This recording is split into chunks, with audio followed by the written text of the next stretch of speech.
নিশ্চিতভাৱে অসমৰ জনপ্ৰিয় মুখ্যমন্ত্ৰী ডক্টৰ হিমন্ত বিশ্ব শৰ্মা ডাঙৰীয়াৰ বদান্যতাৰ বাবে আজি আমাৰ ৰহা সমষ্টিৰ বান বিধ্বস্ত ৰহা সমষ্টিৰ এটা আশা আৰু সপোন আছিলে যে ৰমণী পথাৰ ব্ৰিজ জুৰিপাৰ বা আমাৰ তেনেকৈ আমাৰ ঘিলানি বা তেনেকৈ আমাৰ কাকতি গাঁও এই দলংসমূহ আমাৰ সমষ্টিবাসীৰ বাবে আমাৰ বাবে এক আশা আছিলে, এক সপোন আছিলে।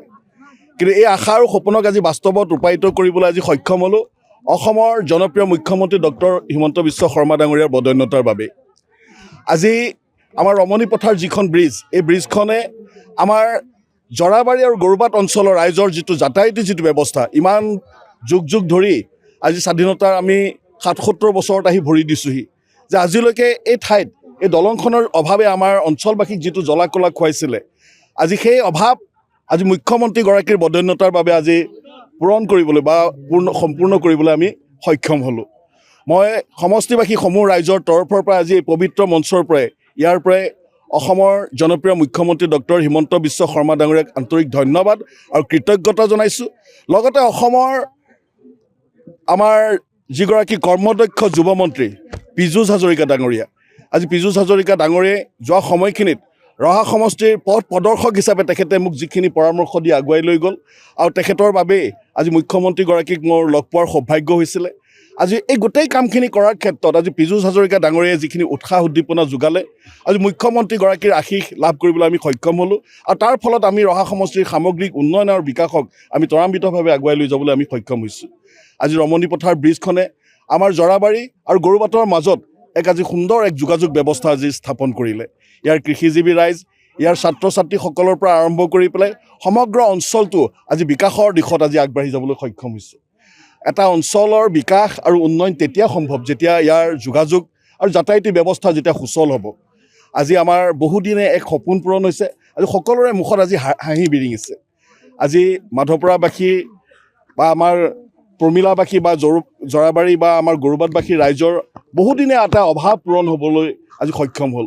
সেয়ে মই আজি এই ঐতিহাসিক খবৰখনত সকলোৱে আহি যিটো আনন্দ উৎসাহেৰে আজি আমাৰ এই শুভাৰম্ভণি অনুষ্ঠানটোত আজি অংশগ্ৰহণ কৰিলে, মই সকলো ৰাইজক মই ধন্যবাদ জ্ঞাপন কৰিছোঁ আৰু সমষ্টিবাসী সমূহ ৰাইজৰ তৰফৰ পৰা অসমৰ জনপ্ৰিয় মুখ্যমন্ত্ৰী ডক্টৰ হিমন্ত বিশ্ব শৰ্মা ডাঙৰীয়া আৰু কৰ্মদক্ষ যুৱমন্ত্ৰী পীযুষ হাজৰিকা ডাঙৰীয়ালৈ আন্তৰিক ধন্যবাদ আৰু কৃতজ্ঞতা জ্ঞাপন কৰিছোঁ।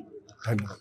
নিশ্চিতভাৱে অসমৰ জনপ্ৰিয় মুখ্যমন্ত্ৰী ডক্টৰ হিমন্ত বিশ্ব শৰ্মা ডাঙৰীয়াৰ বদান্যতাৰ বাবে আজি আমাৰ ৰহা সমষ্টিৰ বান বিধ্বস্ত ৰহা সমষ্টিৰ এটা আশা আৰু সপোন আছিলে যে ৰমণী পথাৰ ব্ৰিজ জুৰিপাৰ বা আমাৰ তেনেকৈ আমাৰ ঘিলানি বা তেনেকৈ আমাৰ কাকতি গাঁও এই দলংসমূহ আমাৰ সমষ্টিবাসীৰ বাবে আমাৰ বাবে এক আশা আছিলে, এক সপোন আছিলে।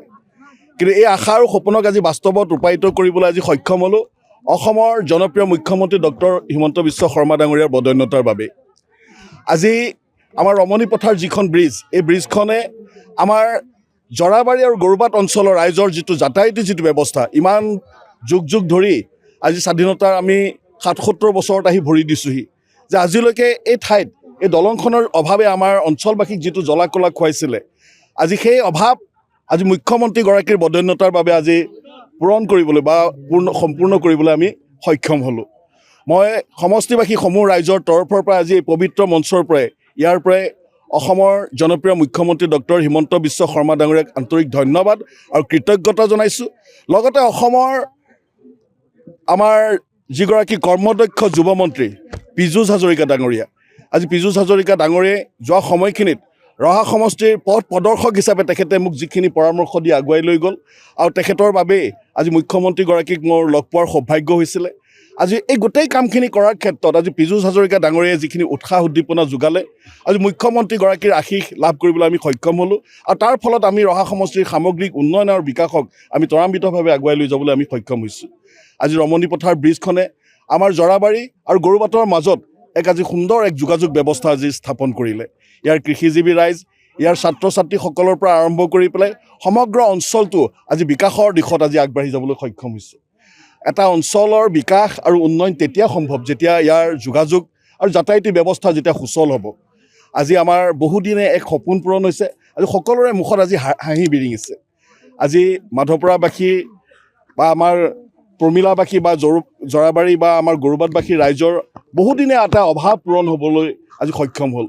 সেয়ে মই আজি ঐতিহাসিক খবৰখনত সকলোৱে আহি যিটো আনন্দ উৎসাহেৰে আজি আমাৰ এই শুভাৰম্ভণি অনুষ্ঠানটোত আজি অংশগ্ৰহণ কৰিলে মই সকলো ৰাইজক মই ধন্যবাদ জ্ঞাপন কৰিছোঁ।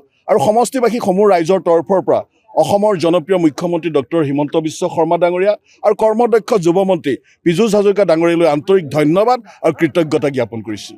ধন্যবাদ। যিকোনো খবৰৰ বাবে যোগাযোগ কৰক 7099017330 লগতে 7099017110 নম্বৰত।